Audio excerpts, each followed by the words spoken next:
You see, a lot of people don't know this, but the pyramids are heavily guarded.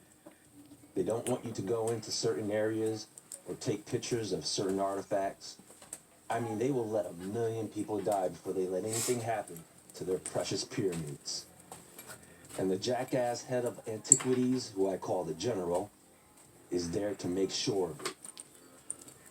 Now, when I say spell, what I mean is there are words or utterances that are supposed to have a magical effect when recited. And there are hundreds of these spells that have been recorded. However, they never use all of them in one sitting. Ani's Book of the Dead is about 200 protective magic spells, of which contains information on how to approach the gods of the underworld.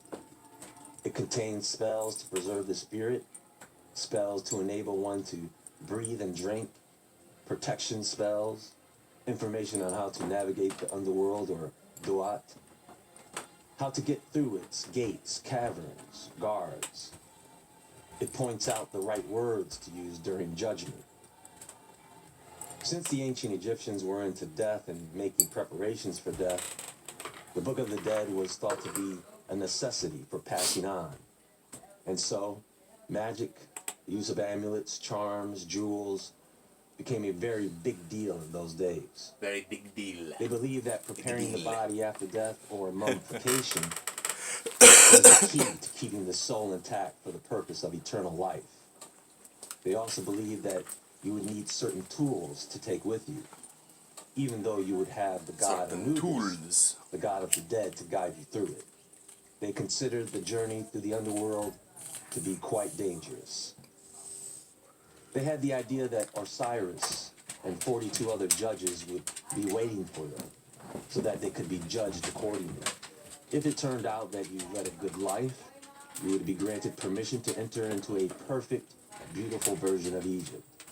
But if you led a bad life, you would be handed over to the devourer of the dead, which is not too far off from what many other religions believe in today. Now, mummification was a pretty extensive process and ritual.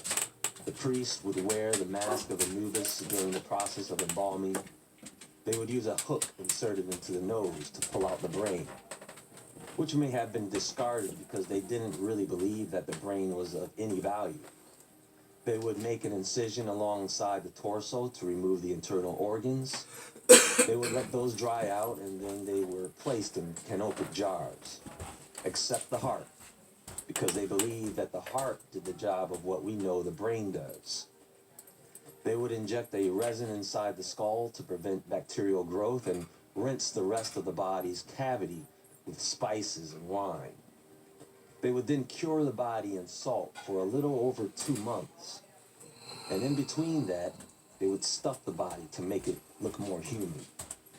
After the curing process, they would lube the corpse up with oils and wrap it meticulously in bandages. They covered the body front and back with protective amulets and jewels. Then the body was placed into a sarcophagus and buried. And I'm pretty sure your soul would have been left town already before they were even finished with all that. But hey, that's what they were selling back then. Now, if your soul is still waiting around after all this, you would be led from the tomb by Anubis to stand in judgment before Osiris, Thoth, and the 42 judges. The 42 judges, or nomes, are of the 42 districts of Egypt, and each one represents a particular sin or confession. Just to give you an idea of what I'm talking about, here are these 42 negative confessions. Yeah, you can make me one. The first being, I have not committed sin. The others are, I have not committed robbery or violence. I have not stolen. I have not slain men and women. I have not stolen grain. I have not purloined or stolen offerings.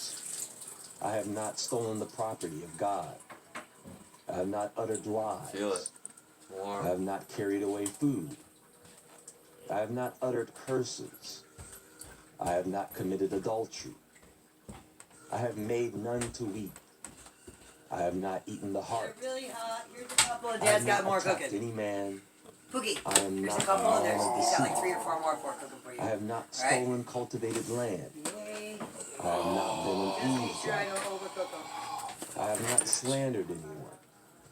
I have not been angry without just cause.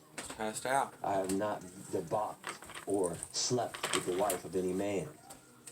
I have not debauched or screwed the wives of other men. Pierogies. I have not polluted myself. I have terrorized none. I have not transgressed the law. I have not been angry. Yeah, you said that already. I have not shut my ears to the words of truth. I have not blasphemed. I am not a man of violence.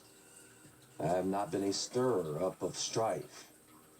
I have not acted with undue haste. I have not pried into others' matters.